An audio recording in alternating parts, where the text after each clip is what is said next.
Now this is a two-part video, okay? I'm here today with a young lady from Trenton, okay? And this is all about last week on May 10th. There was a little confrontation in front of my restaurant because I was exercising free speech and I was holding a sign that on one side said "Fortune for Congress," on the other side it said "We are open, fuck the police." And again, that sign was an advertisement. I was trying to get people, the everyday people of Trenton, to come into my restaurant. It was not directed at the police officers. It was referring to them, but it was not directed at the police officers. But Officer Flowers stopped his car, called for backup, made a big stink about my choice of words. He tried to stop me, which I didn't. And it got a little heated. I got agitated because I know, as a First Amendment activist, I have a right to say anything I want to say. Talk about whatever I want to say. And he was stopping me, or attempting to stop me, under color of law. Because as you know, if you watch the video, I never stopped. Okay, but I made an accusation. I called him a name. Some took it as an accusation. But I tell you what, I don't know. Let me ask my friend here a question.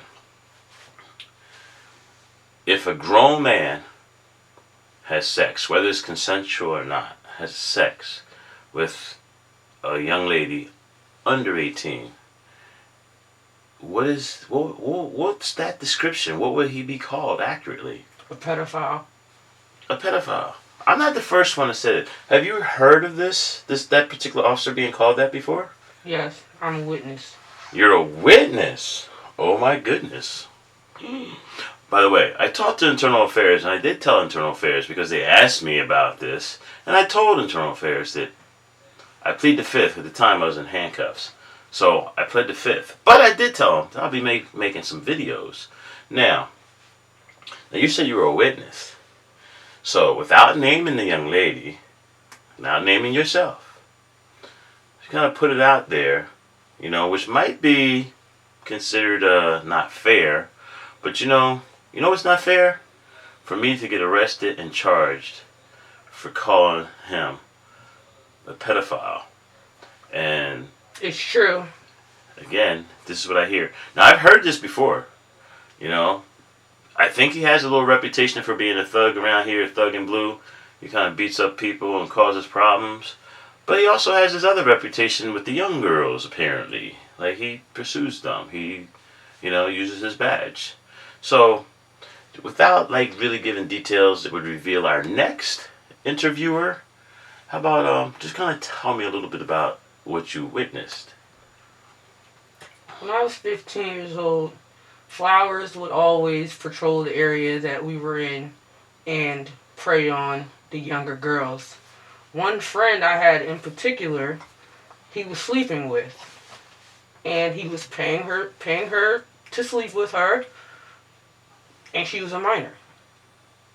That sounds like pedophilia to me. And like I said, I called him it. I said to myself, well, I said it now.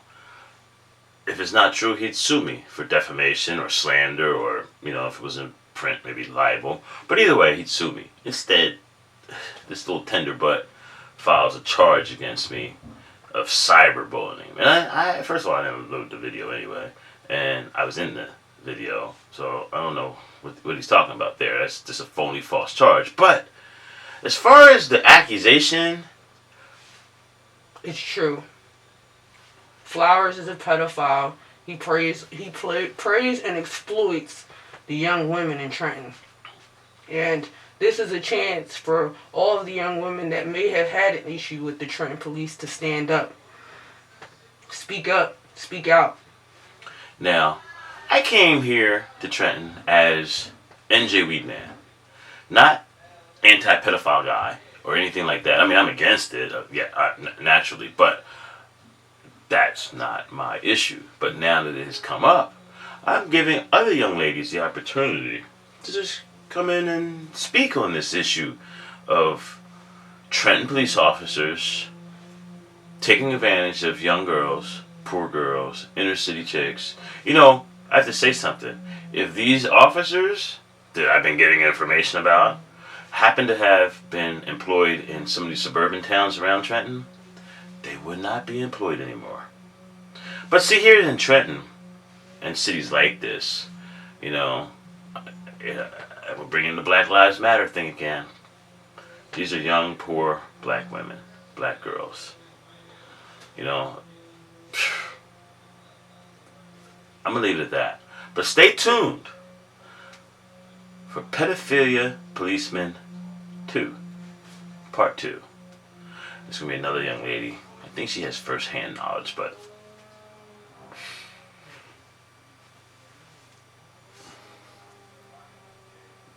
see no evil, hear no evil, speak no evil. That's what the Trenton Police Department's hierarchy does. The administration, I'm just going to leave it there. This is a disgusting topic.